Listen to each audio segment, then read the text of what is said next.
The Nigerian Professionals Network in Washington, D.C. hosted a special event for the Executive Governor of Edo State, Governor Godwin Obaseki. The event, themed Conversation on Nigeria's Development, aims to explore how Nigerians living abroad can contribute to national progress. Nurturing Nigeria's Future initiative is basically geared towards seeing how we can leverage the resources of Nigerians in the diaspora to support economic and social development of the country.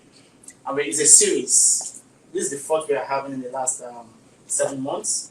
We've had in London, we've had in New York, we've had in DC, and in the next 6 months we'll be going to Switzerland. We'll also be going back to London, and we'll also be going to Dubai. Stakeholders present discussed various aspects of Nigeria's development, focusing on Edo State and opportunities to further growth. Which is like the one thing you will say, this is my legacy as I'm stepping a little bit away from active combat, as it were, in Edo State. I got into office in 2016 at the height of a depression, economic recession.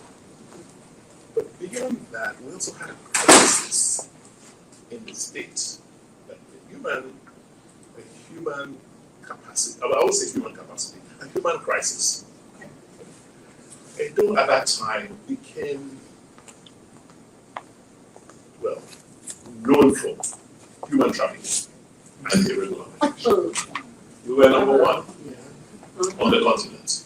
Okay. The situation was that bad that in February 2017, I got a report from the International Office on Migration that there were over 30,000 young Edo boys and girls in India trying to cross into Europe. So can you imagine how many would have died? And I mean, that was a humanitarian crisis. And I said, why my people?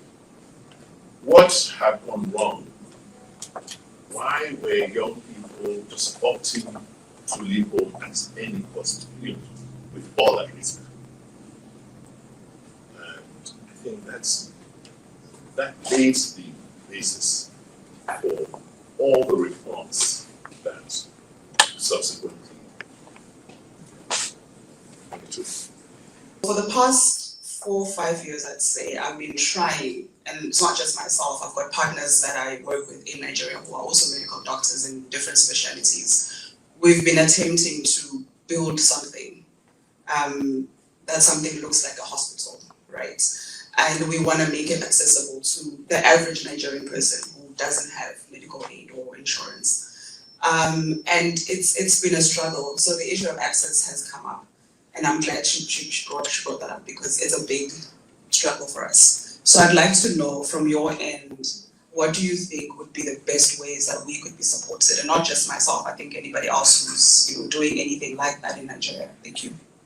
Yes, we found a few institutions, financial investors who have come up to invest in infrastructure or build the hospitals and say, okay, doctors, come with your specialization, come and locate in our hospitals. We'll use our billing systems, use our marketing. It will send referral patients to you like it's done everywhere else, and they'll pay.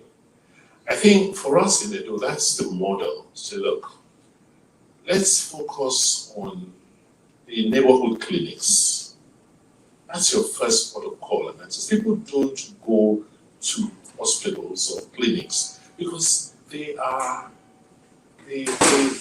can't pay, or they feel they can't afford to pay.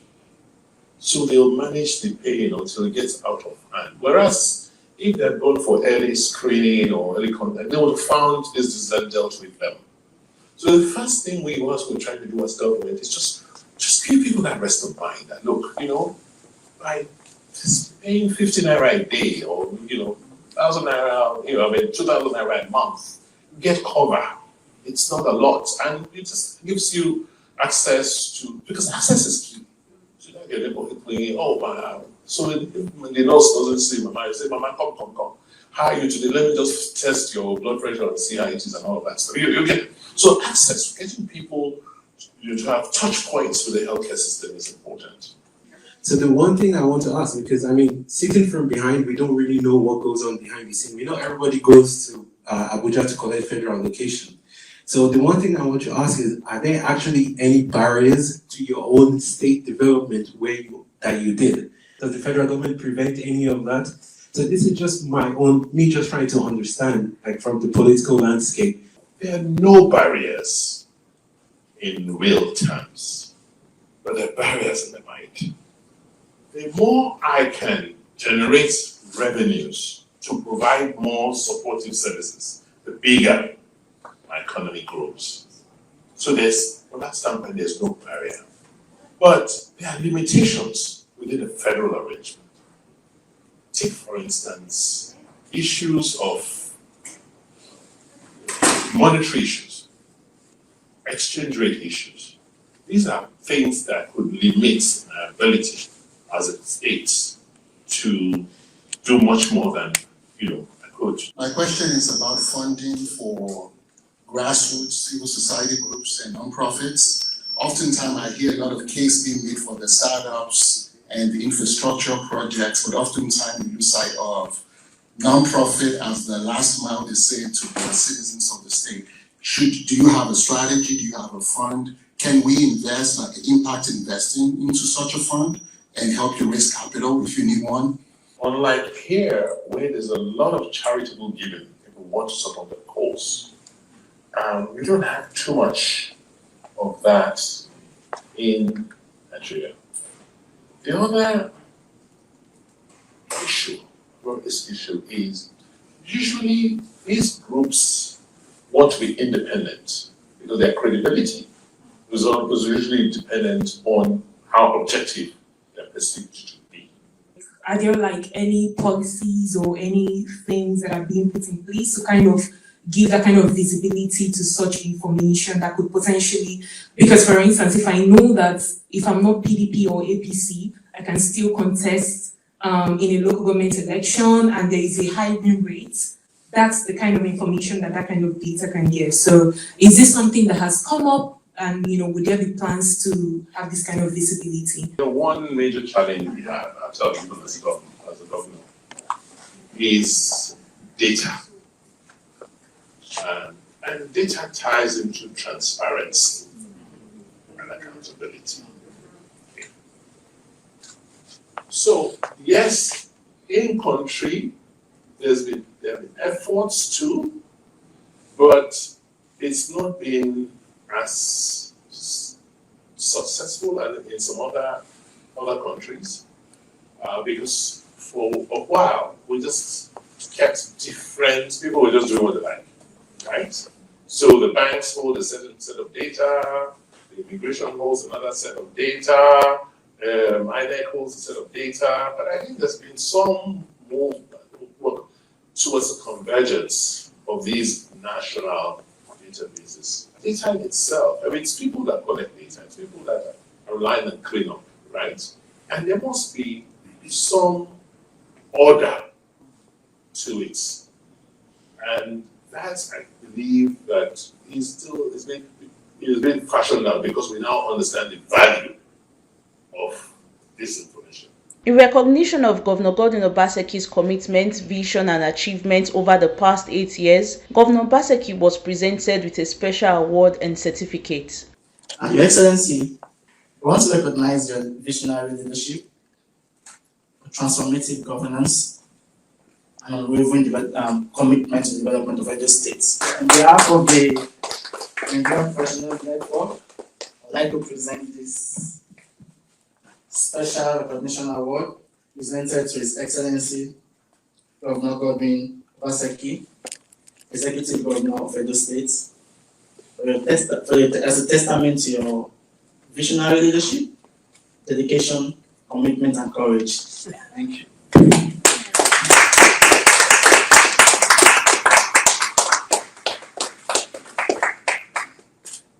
Can we have the certificate also? This is to validate.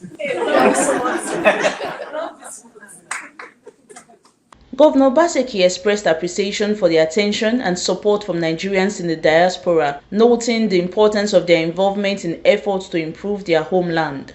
Well, thank you very much. It's indeed very, very reassuring that out here somewhere, people have taken time out and diligently watched what's going on at home. I think you're in the best position to be objective judges on how much progress or how much difference we have made in Nigeria and in Edo State in particular.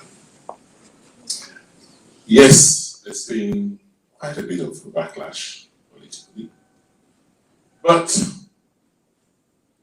you can't make an omelette without breaking eggs. It's what they call politics. But I think what's important at the end of the day is to sit back and reflect and say, did we make meaningful changes? These changes that we have made, how impactful will it be to our people, our citizens, both now and particularly in the long term? And so I want to acknowledge, what you have done today and say, don't despair, don't be afraid because of criticisms. Sometimes they're real, they're genuine, most times they're uninformed. Don't let it deter you. I think just keep your eyes on the ball and say to yourself, what's my purpose in life? What difference can I and should I make ultimately? But as Africans, as Nigerians, let us always know that we owe ourselves and the world a responsibility. We cannot continue to talk about marginalization if we do things that marginalize us. So, thank you. See you. Sound. Irene Ejoba, PFM TV News.